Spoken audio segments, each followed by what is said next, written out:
நான் first handmade films ஆரம்பித்தது போது ப்ரொடக்ஷன் கம்பெனி ஸ்டார்ட் பண்ணேன். அப்போது ராமநாதன் சார் தான் எனக்கு ஃபஸ்ட் காப்பி அந்த படம் கொடுத்தாங்க. அப்போ அவர் என்னை கூப்பிட்டு சொன்னார், நான் வந்து பாம்பு, மாடு, ஆடு இதெல்லாம் வச்சு படம் பண்ணிட்டு இருந்தேன்ப்பா, இப்போ அதெல்லாம் பண்ணல, இன்னும் பவர் ஸ்டார் வச்சு பண்ணலான்னு இருக்கேன் அப்படின்னாரு. நான் எந்த மீனிங்கில் சொல்கிறான்னு தெரியல. நான் போய் பவர் ஸ்டார்கிட்ட சொன்ன மாதிரி, சார் வந்து படம் பண்ணுறாரு, மாடு, ஆடு குரங்கெல்லாம் வச்சு பண்ணாரு, இப்போ உங்களும் என்ன வச்சு பண்ணுறாருன்னா உடனே பவர் ஸ்டாரில் நான் குரங்கா இல்லை மாடா அப்படின்னாரு. சிஜிலாம் கிடையாது, நம்மளே மனுஷங்களே வச்சு பண்ணுறாரு அப்படின்னு. சரி பண்ணலாம் அப்படின்ட்டாரு. கொஞ்சம் ரிலீஸில் ஃபஸ்ட் காப்பியில் எனக்கு கொஞ்சம் லாஸ் வந்துருச்சு. அப்போது அவர் சொன்னார், ரிலீஸ் பண்ணிவிட்டு வர காசில் நம்ம ஷேர் பண்ணிக்கலாம், கவலைப்படாதீங்கன்னாரு. அப்போ எனக்கு எப்படி ரிலீஸ் பண்ணுறதுன்னு தெரியல. அப்போ நான் முதலாளி தான் ஃபோன் பண்ணி முதலாளி படம் எடுத்துட்டேன், நீங்கள் கொஞ்சம் பார்த்துட்டு ஏதாச்சும் ஹெல்ப் பண்ணுங்க அப்படின்னா. அதனால் நம்ம சொல்லி மூர்த்தி சார் அவரும் வந்து பார்த்தாங்க.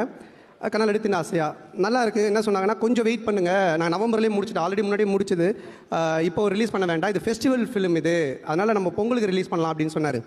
சரி அவர் சொல்லிட்டார், நானும் விட்டுட்டேன். கரெக்டாக பொங்கலுக்கு பார்த்தீங்கன்னா பெரிய படங்கள்லாம் வந்துருச்சு. நான் கேட்ட முதலாளி அப்படின்னா, கவலை